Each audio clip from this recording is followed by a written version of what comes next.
నమస్తే, నా పేరు కిరణ్మయ్. ఎస్టీవీ న్యూస్ కు స్వాగతం. ముందుగా హెడ్లైన్స్. రాష్ట్ర ప్రజలకు మరో షాక్. ఈ నెల 5 నాటికి బంగాళాఖాతంలో మరో అల్పపీడనం. వరద ప్రభావిత ప్రాంతాల్లో పర్యటించిన సీఎం చంద్రబాబు. వరదల కారణంగా 96 రైళ్లు రద్దు. మరో 177 రైళ్లను దారి మళ్లించామన్న రైల్వే అధికారులు. విజయవాడ వరద బాధితులను పరామర్శించిన మాజీ సీఎం జగన్. కృష్ణానది ప్రవాహం పరిశీలన. దేశవ్యాప్తంగా వందే భారత్ రైళ్లలో స్లీపర్ కోచ్లు లాంఛనంగా ప్రారంభించిన కేంద్ర మంత్రి అశ్విని వైష్ణవ్. రాష్ట్ర ప్రజలకు వాతావరణ శాఖ మరో షాక్ ఇచ్చింది. ఈ నెల 5వ తేదీ నాటికి బంగాళాఖాతంలో మరో అల్పపీడనం ఏర్పడనుందని బాంబు పేల్చింది. ఇప్పటికే వరదలతో అతలాకుతలమవుతున్న రాష్ట్రానికి మరో తుఫాను హెచ్చరిక భయపెడుతోంది.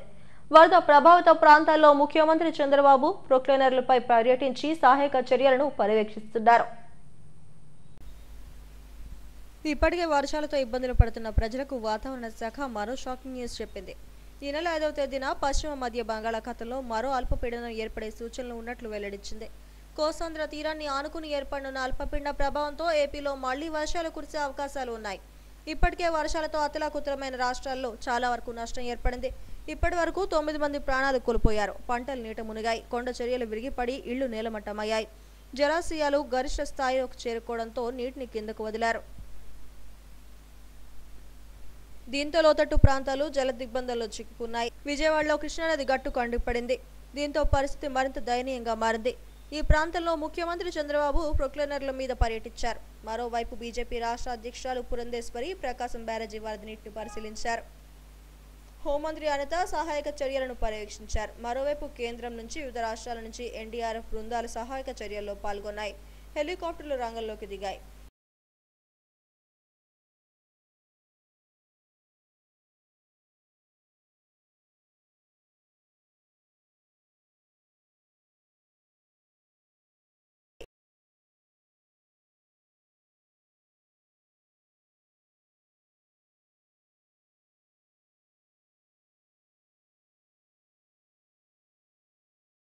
వరదల నేపథ్యంలో సీఎం చంద్రబాబు క్షేత్రస్థాయి పర్యటనతో పాటు ఉన్నత స్థాయి సమీక్షలు నిర్వహిస్తూ అధికారులను అప్రమత్తం చేస్తున్నారు. బాధితులకు న్యాయం చేసేలా చిత్తశుద్ధితో పనిచేయాలని ఆదేశించారు. రైలు సర్వీసులపై భారీ వర్షాల ఎఫెక్ట్ పడింది. సోమవారం ఉదయం 96 రైళ్లను రద్దు చేశారు. దక్షిణ మధ్య రైల్వే నిర్వహణలో 177 రైళ్లను రద్దు చేశారు. 142 రైళ్లను సురక్షితంగా చేర్చేందుకు దారి మళ్లించారు. వరద ఉధృతికి దెబ్బతిన్న రైళ్ల ట్రాక్లను యుద్ధ ప్రాతిపదికన పునరుద్ధరిస్తున్నారు. ప్రయాణికులకు ఇబ్బందులు లేకుండా హైదరాబాద్, విజయవాడ, వరంగల్లో హెల్ప్ డెస్క్లను ఏర్పాటు చేసినట్లు రైల్వే అధికారులు తెలిపారు. On South Central Railway, in view of the heavy rains and water flowing over the tracks, the water over the tracks in the Rayanpadu Kazipet section has not yet receded.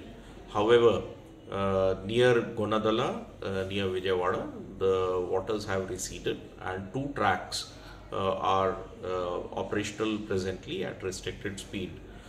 Accordingly, the number of trains which have been cancelled as of now are 12 trains which are originating from Visakhapatnam station, as well as there are some long distance trains, that is 19 long distance trains which are being received by Volta division. They have also been cancelled. We are monitoring the situation today and we have set up helpline numbers. We also have made public announcements and messages have gone to passengers. Refund and cancellation facilitation centers have been set up at Visakhapatnam, Vijayanagaram, Srikakulam, Naupada and Raigada. Also for long distance trains which are being received by Volta division, food and tea and water arrangements are being made by the division for the passengers. వరద ప్రభావిత ప్రాంతాలను మాజీ ముఖ్యమంత్రి జగన్ సందర్శించారు. కృష్ణానది వరద ప్రవాహాన్ని పరిశీలించారు. కడప పర్యటన ముగించుకుని తాడేపల్లికి వచ్చిన ఆయన విజయవాడలోని వరద బాధిత ప్రాంతాల్లో పర్యటించారు. జగన్ సీఎంగా ఉన్న సమయంలో కట్టించిన రిటర్నింగ్ వాల్ వల్లే తమ ప్రాణాలు నిలిచాయని స్థానికులు కృతజ్ఞతలు తెలిపారు. బాధితులకు అండగా నిలుస్తామని ప్రభుత్వం ఆదుకోవాలని కోరారు.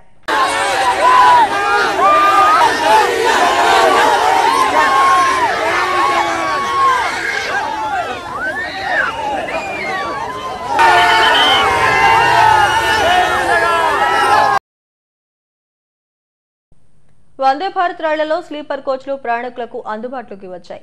ఇప్పటి వరకు కేవలం సిట్టింగ్తోనే ఉన్న ఈ సూపర్ ఫాస్ట్ రైళ్లలో స్లీపర్ కోచ్లు కూడా రావడంతో ప్రయాణికులు సునాయాసంగా తక్కువ సమయంలోనే గమ్యాలకు చేరుకోవచ్చు. వందే భారత్ స్లీపర్ క్లాస్ రైళ్లను దేశవ్యాప్తంగా అమల్లోకి తెచ్చారు. ఈ రైళ్లను రైల్వే మంత్రి లాంఛనంగా ప్రారంభించారు.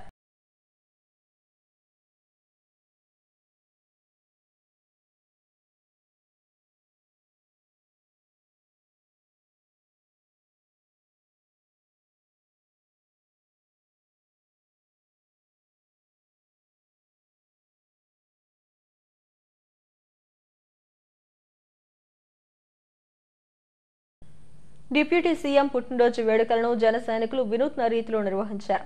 48వ వార్డు అధ్యక్షుడు శ్రావణ్ కుమార్ ఆధ్వర్యంలో గర్భిణులకు సామూహిక సీమంతాలు నిర్వహించారు.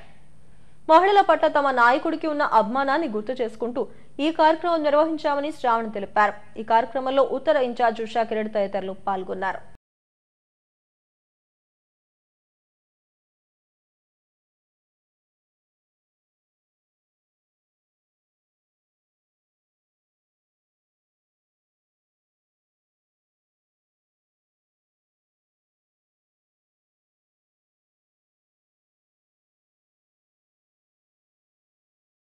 విశాఖ స్టీల్ ప్లాంట్ను బ్రతికించాలని కేంద్ర రాష్ట్ర ప్రభుత్వాలను డిమాండ్ చేస్తూ ఈ నెల 10న రాష్ట్ర వ్యాప్తంగా రాస్తారోకో చేపట్టాలని నిర్ణయించామని సిఐటియు రాష్ట్ర కార్యదర్శి నరసింగరావు తెలిపారు.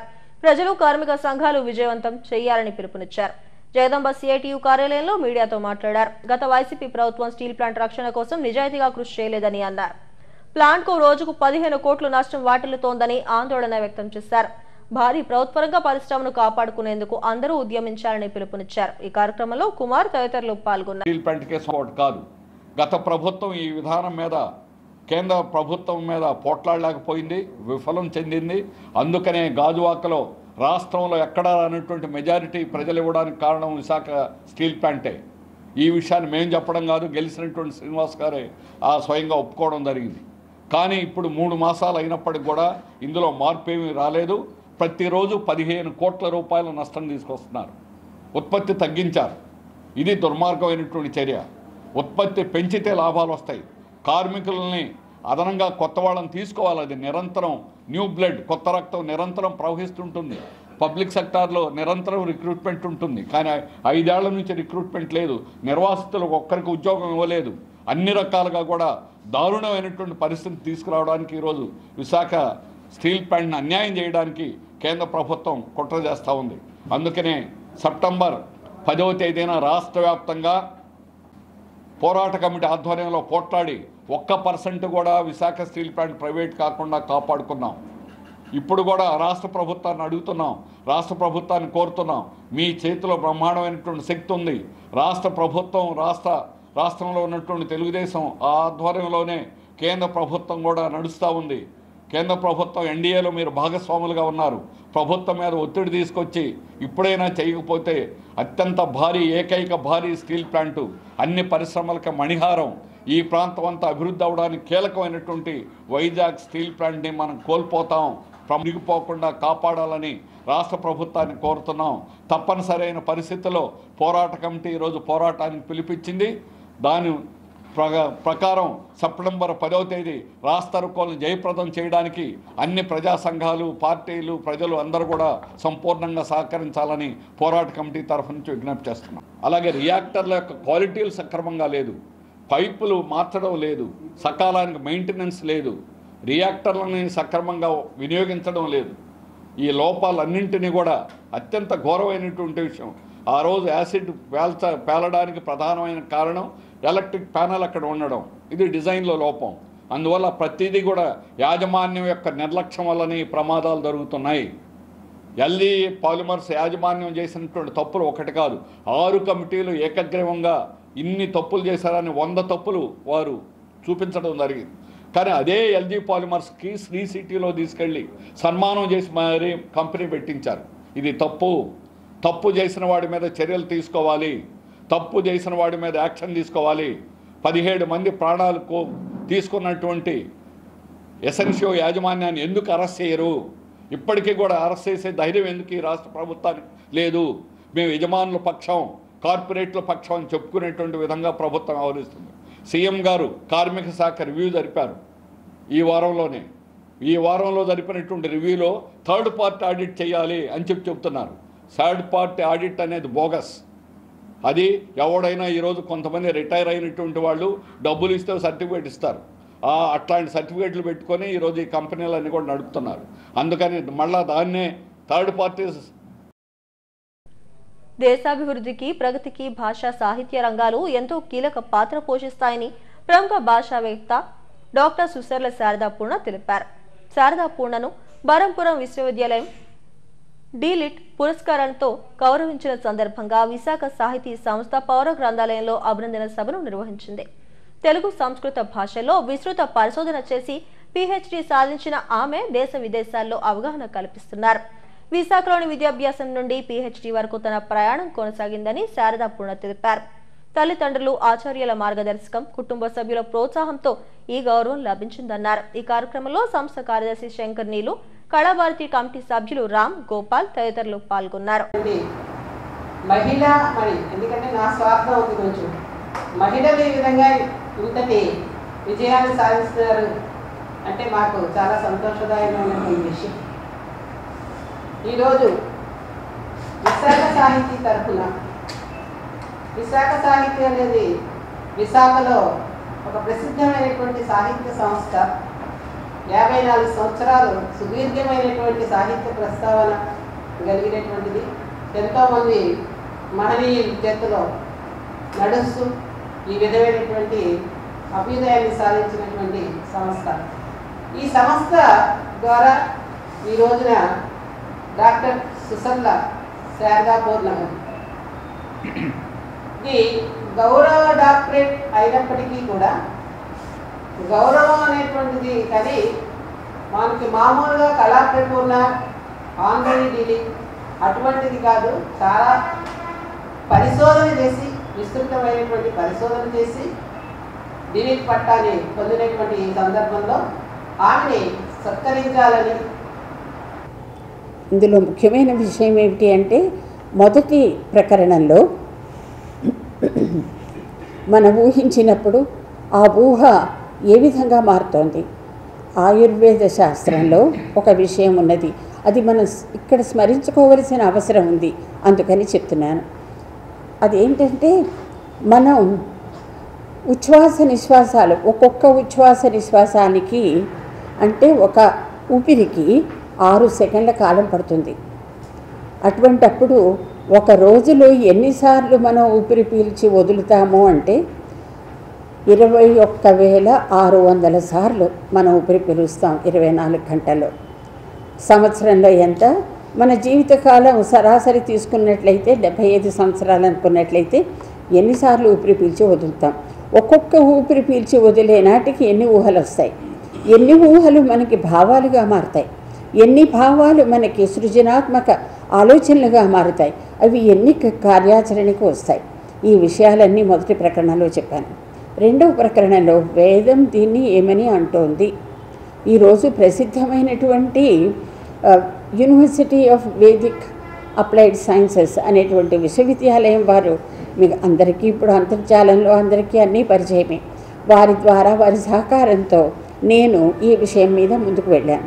వేద ప్రకరణలో వేదం గురించి చెప్పాను. మూడవది వచ్చినప్పుడు లౌకిక భాషలు ఏమంటున్నాయి, లౌకిక సారస్వతం ఎలా వచ్చింది. 4వ ప్రకరణంలో సంగీతము, లలిత కళలు. 5వ ప్రకరణంలో ఇప్పుడు అంతర్జాతీయంగా ప్రాపంచికంగా ప్రపంచంలో ఏ విధంగా ఈ కళ, లలిత కళ భావం ఉత్పన్నమవుతోంది, పర్యవసిస్తోంది, పరిణమిస్తోంది, వికసిస్తోంది అనే విషయాలు చెప్పాను. దొండపర్తిలోని రాయల్ ఎన్ఫీల్డ్ షోరూంలో రాయల్ ఎన్ఫీల్డ్ 315 న్యూ బైక్ ను సంస్థ MD సీతారామ చౌదరి ప్రారంభించారు. క్లాసిక్ 315 న్యూ బైక్ నూతన టెక్నాలజీతో వినియోగదారులకు అందుబాటులోకి వచ్చిందన్నారు. 13 లీటర్ల ట్యాంక్ కెపాసిటీతో రూపొందించిన బైక్ 7 రంగుల్లో లభ్యమవుతుందన్నారు. ఈ కార్యక్రమంలో Royal Enfield region branch manager Somashekar, sales manager Kalyan, RM Rajender Prasad తదితరులు పాల్గొన్నారు.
సో సీతారాం మోటార్స్లోని ఈరోజు రాయల్ ఎన్ఫీల్డ్ 350 క్లాసిక్ లాంచ్ చేసినాము. కొత్త లేటెస్ట్ కలర్స్తో 7 కలర్స్తో లాంచ్ చేసినాము.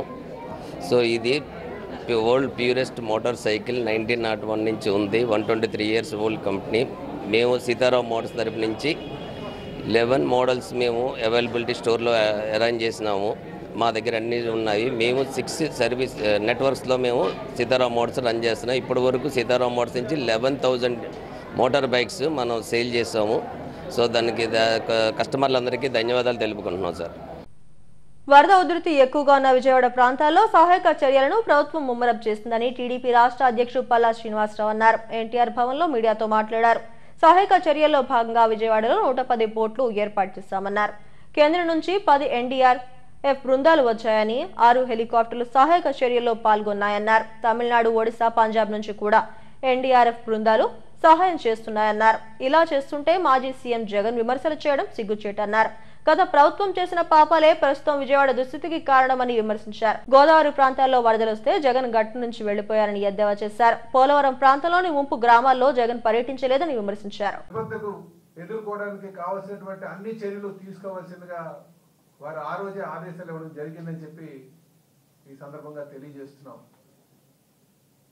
ఇదే కాకుండా కేవలం ఆదేశాలు జారీ చేయడమే కాకుండా వారికి ఆర్థిక పరమైనటువంటి వెసులుబాటు కల్పించాలని చెప్పి ఒక అకౌంట్ ఓపెన్ చేసి TR27 అని చెప్పేసి అకౌంట్ ఓపెన్ చేసి దాని ద్వారా కలెక్టర్స్ అందరూ కూడా ఆర్థిక నిర్ణయాలు తీసుకునే స్వేచ్ఛ కలిగిస్తూ వారికి కూడా ఆదేశాలు ఇవ్వడం జరిగిందని చెప్పేసి ఈ సందర్భంగా తెలియజేస్తున్నాం.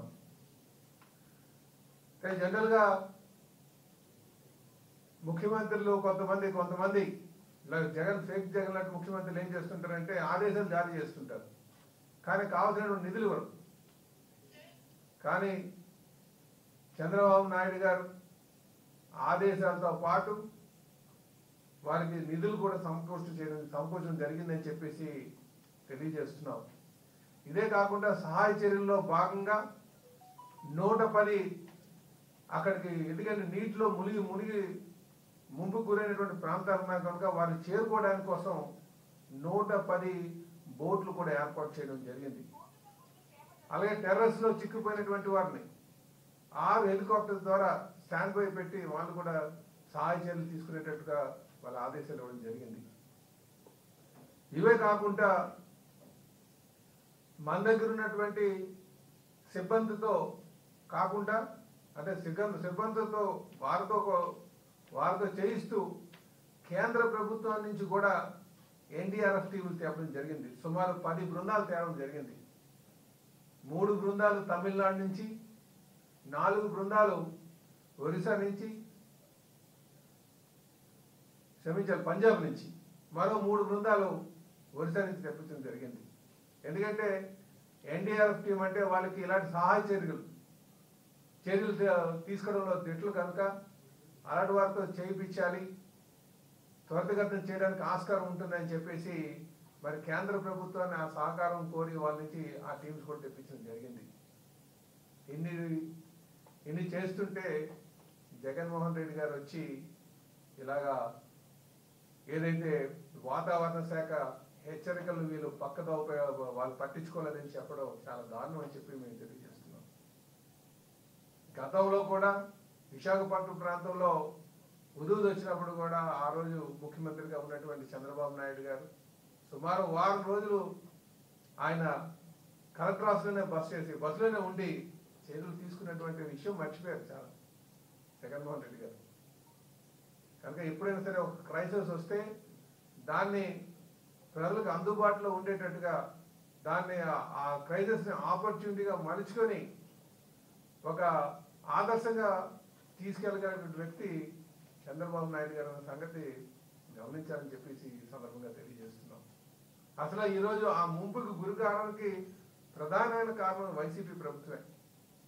ఎందుకంటే ఆ గుడిమేడ ప్రాంతంలో వీళ్ళు ఇష్టానుసారం ఇసుక తగ్గించబడతారు. ఇవి అక్కడ పెద్ద గాతలా తయారయ్యి నీరు చేరుకొని ఇంతవరకు కూడా నీరు ఉండిపోయినటువంటి పరిస్థితి వచ్చింది. కనుక గత ప్రభుత్వం చేసినటువంటి పాపాలే దీనికి కారణం అని చెప్పేసి కూడా ఈ సందర్భంగా తెలియజేస్తున్నారు, నీరు నిలిచించుకోవడానికి. ఇదే కాకుండా దివంగత నేత వైఎస్ఆర్ వర్ధంతిని పురస్కరించుకున్న 42వ వార్డు వైసీపీ నేత బులుసు జగదీష్ ఆధ్వర్యంలో సేవా కార్యక్రమాలు నిర్వహించారు. ఆకేపాలెం ప్రియదర్శిని హోంలో పండ్లు పంపిణీ చేశారు. ఆరోగ్యశ్రీ, ఫీజు రియంబర్స్మెంట్ పథకాల్లో విద్యా వైద్యానికి పెద్దపీట వేసిన ఘనత వైఎస్ఆర్కే దక్కుతుందని కొనియాడారు. ఈ కార్యక్రమంలో నేతలు శంకర్ నారాయణ, నూకరాజు, గౌరీ తదితరులు పాల్గొన్నారు.